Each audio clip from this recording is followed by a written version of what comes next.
Hello and welcome back, or welcome to my channel. Tom and I travelled to Crete. This was the end of April as a pre-birthday treat for Tom and our first holiday together since March 2020. As you can imagine, and you may know from my previous video, that going on holiday when you are mobility impaired is a little tricky. There are certain steps you have to take to try and get the journey to be as smooth as possible. And I'll link the video before that we did about traveling while disabled. And if you haven't seen that, hopefully I'll cover enough information here. So if you don't want to watch the other one, you get the gist, or, you know, the information that you might need if you're mobility impaired and considering travel too. I searched where to go. I wanted to go somewhere that wasn't Tenerife again, even though I love Tenerife and it's very easy to get around. I thought I'll try and get out of my comfort zone if it's possible to travel elsewhere in Europe. That'll be warm, not too hot for me, as I have trouble with temperature regulation with fibro, and I could still easily get around. And obviously so that Tom would enjoy the holiday too.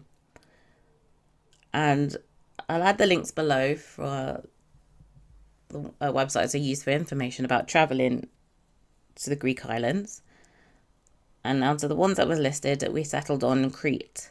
So Crete is the biggest of the Greek islands. So we flew from Bristol, and we did the usual price comparison stuff. We booked the holiday, and then after that, the next step was to book travel insurance. You should always book travel insurance as soon as you book your ticket, so if anything goes wrong, you're covered immediately. And then I contacted each airline. We flew by 2 different ones, and contact Bristol Airport to let them know that I was coming through with a mobility scooter. So yeah, if you haven't seen my previous video about traveling while disabled, I'll link that below too. I had to take with us and give them the information beforehand of the specifications for the mobility scooter. So mine is a travel one that you can take down. You can fit it in the boot of a car, which is done before. I've flown with it before as well. And you can go on trains, etc. So you have to tell, I think it's more the airline rather than the airport, but they double check it at the airport as well. Tell them, the measurements and of the scooter when it's put together and when it's taken down. You have to tell them how to take it down, and you have to tell them the weight of the scooter, and in my case the battery separates, so you have to inform them that, and tell them the weight of the batteries and what type of battery is. So you can't fly with a lithium battery. And it's not enough to say, oh yeah, it's not a lithium battery. I think ours is dry cell something. I'll add it below. You have to prove which type of battery it is. Annoyingly, it does not come in the booklet that came with the scooter. So the way to prove what exact battery you had was to show them the purchase order confirmation from Amazon, which is where we bought our last replacement batteries, to show the type of battery that it is. It took a while. They were really faffing, but safety is super important, especially in an airplane. If you have the wrong type of battery, i.e. lithium, that can create some serious problems, as you can imagine. So I also had to tell them that I could walk a little bit on my own. I can go from the scooter, basically you scoot all the way through to security, go through security. You have to stand up so they can pat me down, as well as going through the scanners, which is a bit of a pain, but safety, you got to do what you got to do. And then I scoot right up to the door. They go on that is it called ambulator? Something like that. And instead of going on like the normal airport transfer, the bus that takes you from the terminal to the door, and I scoot onto that, take a seat, and I secure my scooter, and then that ambulator thing goes up, and then it makes us level with the door. Yeah, so I go straight to the door, and then I leave my scooter in the ambulator thing. Let's just call it ambulator for now. And then the staff take my scooter, not including the key. I show them how to put it into neutral and push it.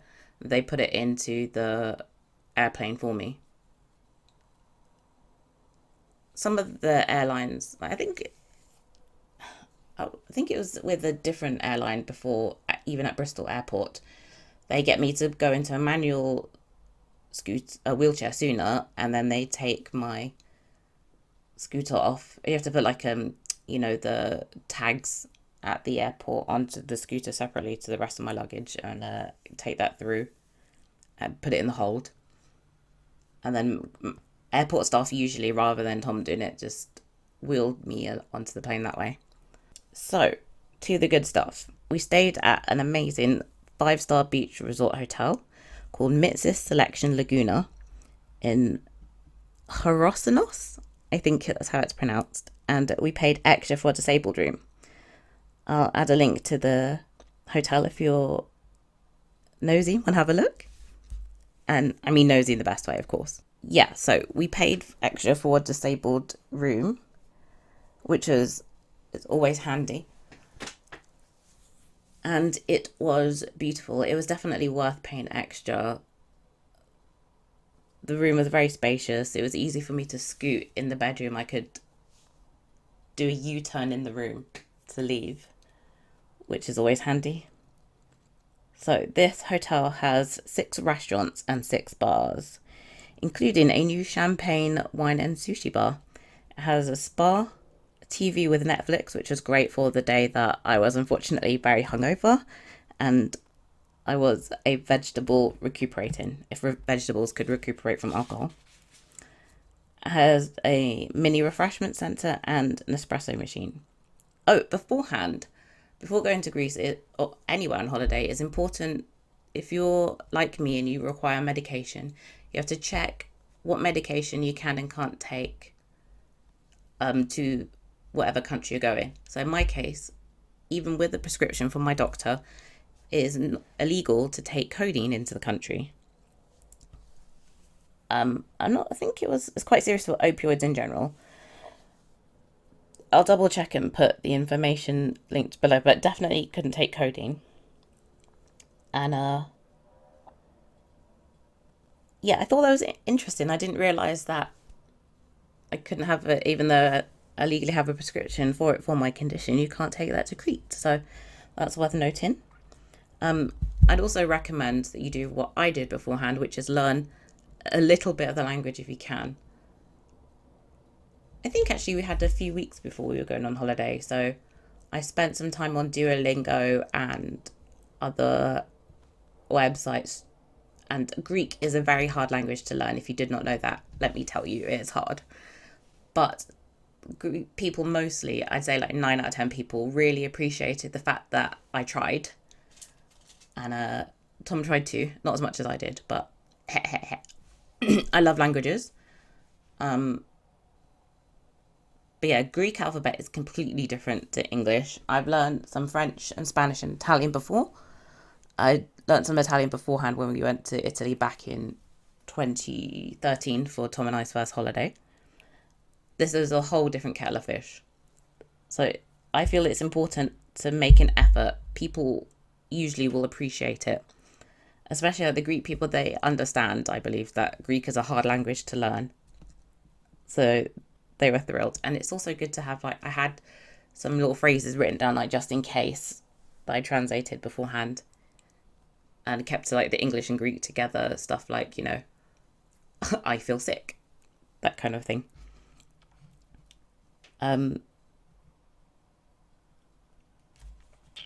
I used websites like Get Your Guide as well to check what events are wheelchair accessible. I think it's important to note that I didn't have this problem before with Tenerife, but this time I noticed that some of the things online that on Get Your Guide, for example, and even TripAdvisor that people said was wheelchair accessible, I got there and found out that is not the case. Some of them it's a little bit more obvious than others. And I guess what I would deem as wheelchair accessible or suitable for someone with low mobility is not the same as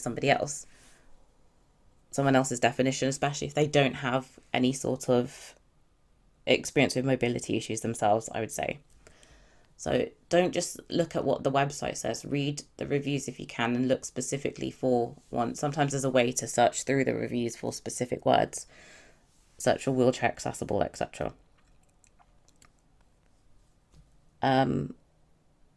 Yeah, so we went, unfortunately, like before the season started. So there were some things I thought we were going to get to do, and it wasn't until I think we got there that we found out that actually it's not available yet because it was before technically the tourist season started.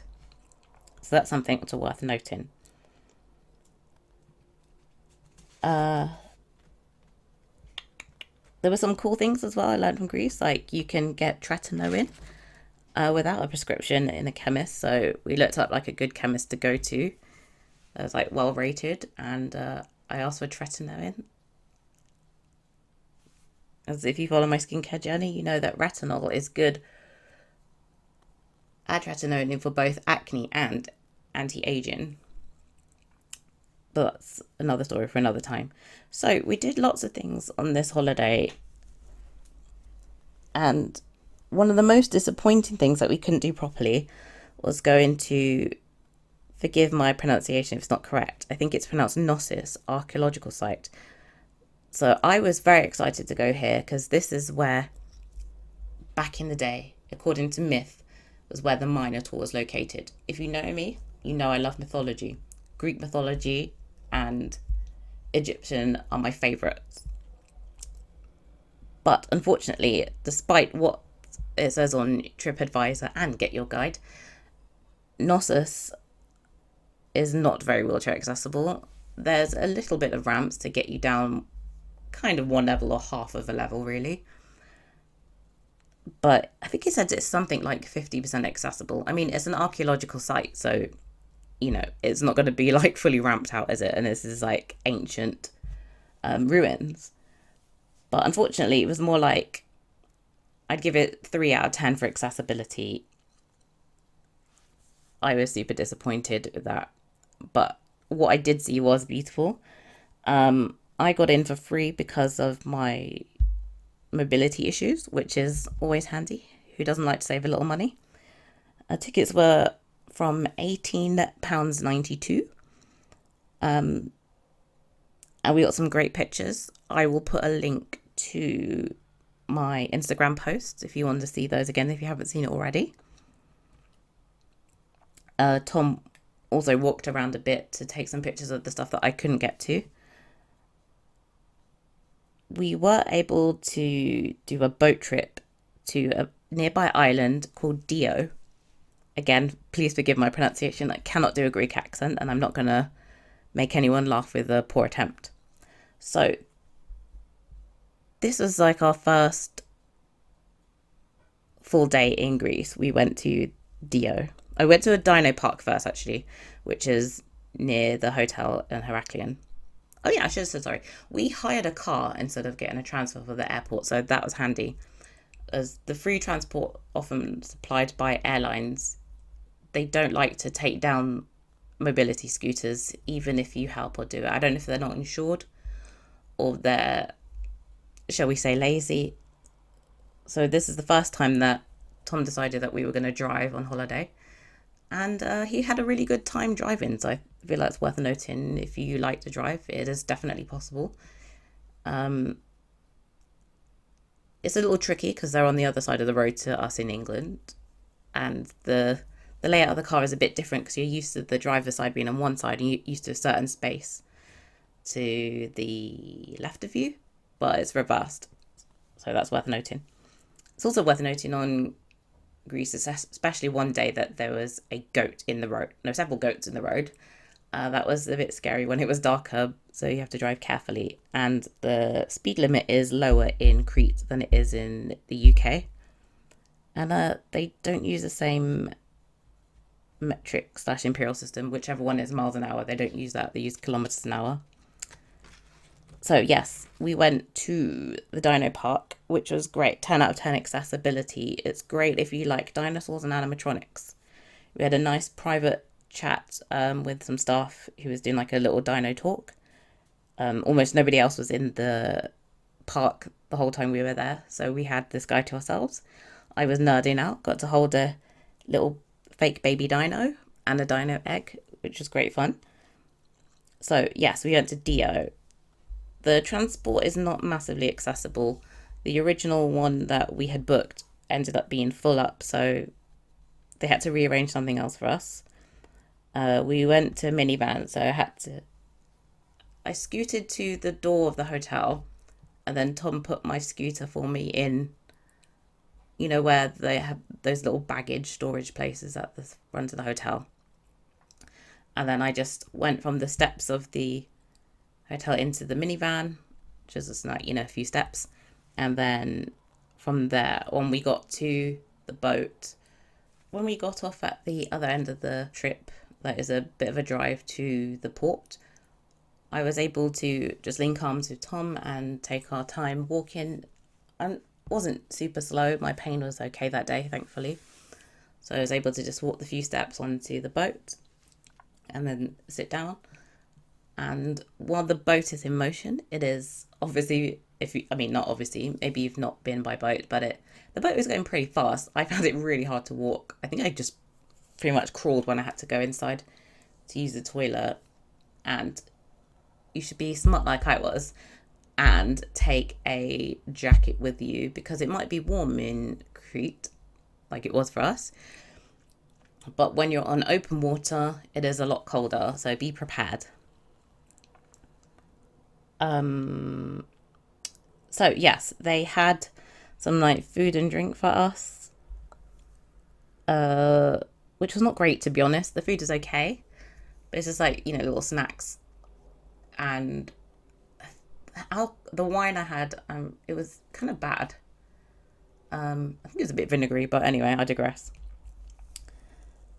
But it was a good day out. When we got to Dio, the island seemed like we didn't get off the boat really to go to the island. It seemed very uninhabitable. There were some structures. Yeah.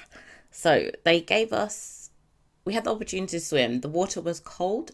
Tom and I are not strong swimmers. I learned to swim a little bit, but then, yeah, I never learned how to swim properly. But they gave us life jackets. I tried to get on this flamingo pool float. It did not go very well. I could not get on it. I think it wasn't blown up very well, but there was a surfboard which I got to lie on. So I got to sort of swim in the water a bit with the life jackets on, which is great. Tom can't really swim because with the size of him, Muscle is very heavy. He is very heavy. Muscle does not float. So he had a life jacket on. But we had a good time. Unfortunately, the rest of the tourists were not very friendly. They weren't rude or anything. They just were super quiet. It was like just 6 introverts together, and unfortunately, people did not come out of their shell. So, but that doesn't matter. We had a great time anyway. So we went to other places on this trip, like the Natural History Museum of Crete in Heraklion. That was free for both of us. Myself because of my mobility issues, and Tom as a companion. Got him for free. I would say overall it was 9 out of 10 accessibility. There was only one part that I couldn't get to, and that was the earthquake simulator. There was a sign there that said about if you have back pain that you shouldn't go in it. So I was sensible and I did not go. It was really busy there as well. Like, I can't remember if Tom went on the simulator bit or not, but yeah, it was busy. It's great if you like, dinosaurs, animals, stuff. If you've ever been to any natural history museum, like, it's kind of like a more simple shall we say, smaller version of the Natural History Museum in London, for example. Same sort of things, like, different animals, all sorts, with just a bit of extra emphasis on animals and, what's the word? Like landscape, plants, etc., that are more indigenous to Greece and Crete in specifically. We had a good meal out as well at a restaurant called Dimitri's Taverna. It is kind of moderately priced. It's rated 5 stars on TripAdvisor, 4.9 on Google. The food was great. Everyone was very polite too. It was awesome. One thing worth noting about Crete is that the town of Hania is beautiful. It was about 2.5 to 3 hours drive from our hotel there, and then 2.5 to 3 hours on the way back. Hania is very accessible. The port in particular was beautiful. We were able to sit at a seafood restaurant that was right by the water. So we had a great view. We had lovely fresh seafood. Tom especially had a great time. He eats more of a variety of fish than I do. I'm a little, not closed-minded, but there's certain seafood that I don't like, even the idea of, let alone actually eating it. So if you like calamari, it was good. I think it was fried calamari. I find it chewy and rubbery, so I didn't, in general. So theirs one wasn't much better in my personal opinion, but I'm a fuss pot, so.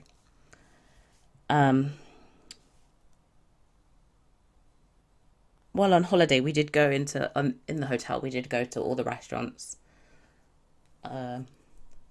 We went to one of them more than once. There was even a brunch in the day, and there was a buffet, which is great for Tom. Obviously, as you know, he eats a lot. People took one look at him and like, yep, extra food for him. He's going to need more meat. Oh yeah, back to Hanya. So we went to this lovely gelato restaurant called Domenico's. It was great. I had a Black Forest Gatto one. Tom had salted banana, and they were €7 and €8. Just rounding up a little. The food was, the gelato was amazing. It was fun hand rolled. Tom recorded the process for me because the store was a bit small for me to get into with my scooter, so I sat outside. And I do recommend that place if you're lucky enough to go to Hanya. I would say check it out. We also went to a maritime museum. The accessibility was, I'd say, 7 out of 10. It was on several floors. I was okay to walk up the stairs. I could take my time. It wasn't too busy in there, like a little busy. Like there was, other people besides me and Tom. The staff asked a couple of times if I was okay, and they even offered to carry or help Tom carry the scooter upstairs. That's always lovely. It's interesting if you like boats and if you like World War Two, or find it, not like World War Two, but you know what I mean, like find it interesting. I thought it was interesting to learn about Greece's role in World War Two. I didn't know about that, or I forgot about it because I'd learned that a long time ago in school.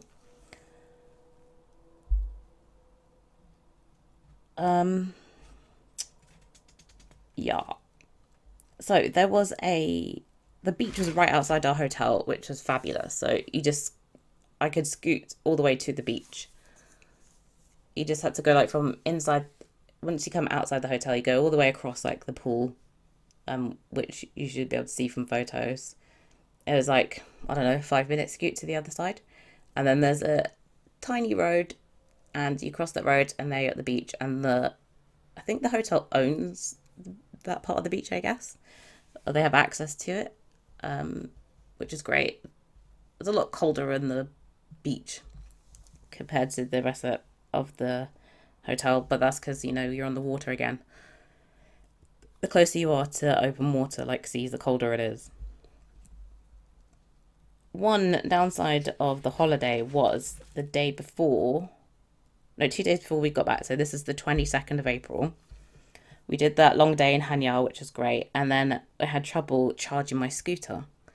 So it was sparking when we tried to plug it in, which is of course scary if you see sparks when you're plugging something in. Be afraid that you're going to get electrocuted. Thankfully we didn't. So I couldn't use the scooter because I didn't know how much battery there was. I think we were able to charge it a little bit. And then Tom just pushed the scooter down to the restaurant in the evening because we had a reservation. And that was a nightmare, even in neutral. Like, it just stops like every 30 seconds or something. It's very difficult to push. It's not meant for that, really.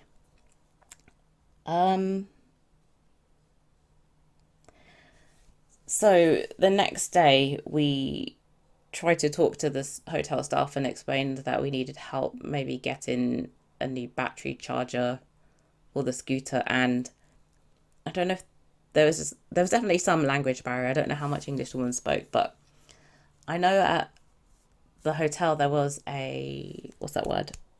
Because of the C, not chaperone, concierge. But it's like, it's so awkward to say, sorry, could you get us someone who speaks English better than you? Or, you know, to get someone who would understand what I was trying to ask for help with.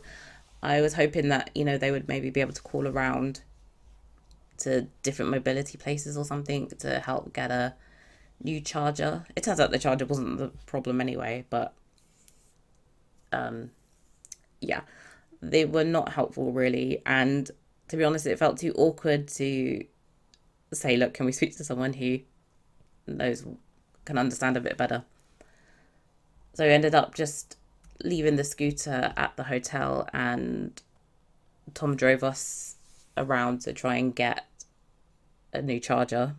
This is back when we thought the charger was the issue. There was a couple of, we took the battery with us. And the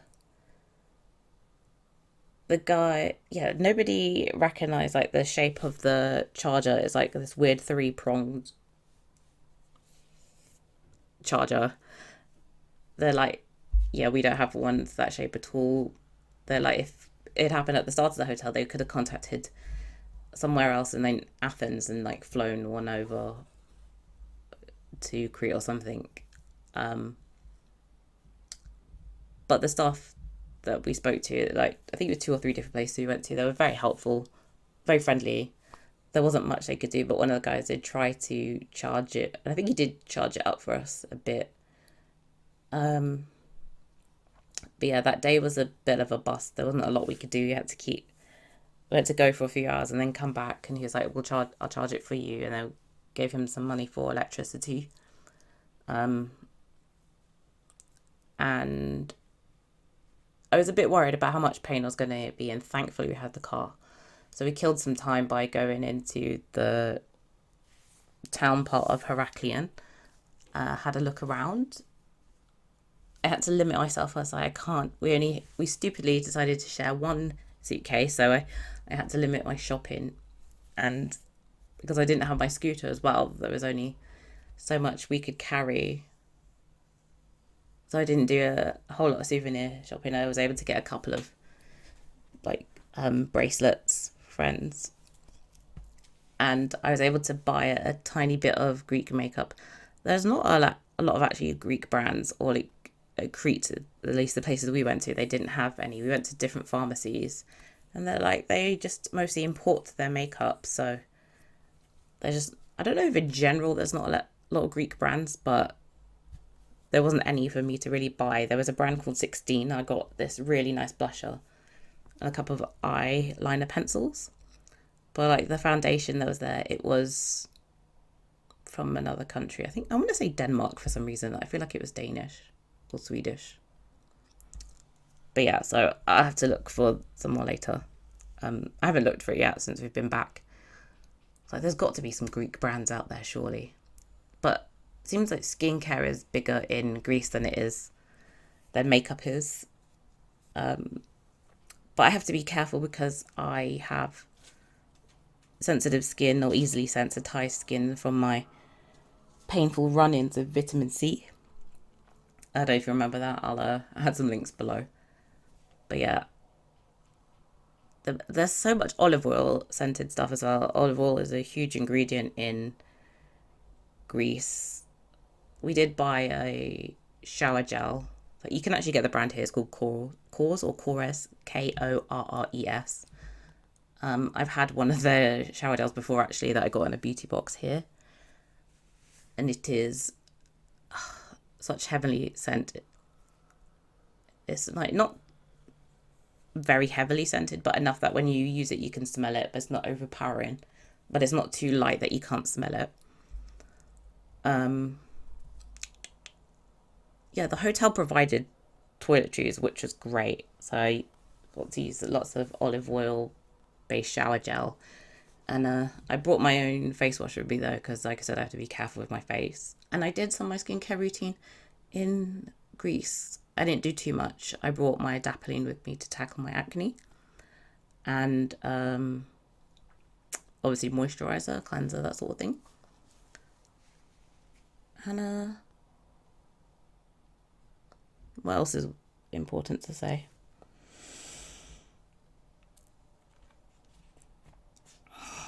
I was very surprised at how many other spa convenience stores there are. And I had great fun looking in there. They had like so many different cans of Chupa Chups, different flavoured soft drinks. That was fascinating for me. I'm like literally like a kid in a candy store with that. And yeah. So that's that. We had 8 nights. It was over too soon. There were some things that we couldn't do because of accessibility. So, and like, you know, some things weren't open, as I said at the start of the video. So that's worth noting. If you have any specific questions, let me know. You can message me here or inbox me on Instagram. The link will be below and at the end of the video as always.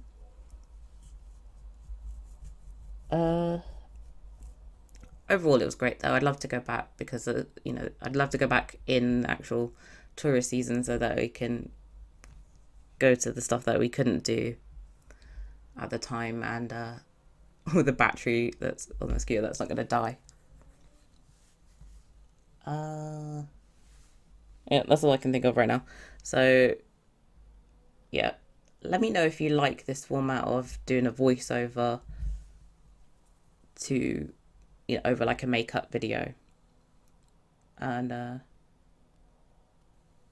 talk to you soon. Bye for now.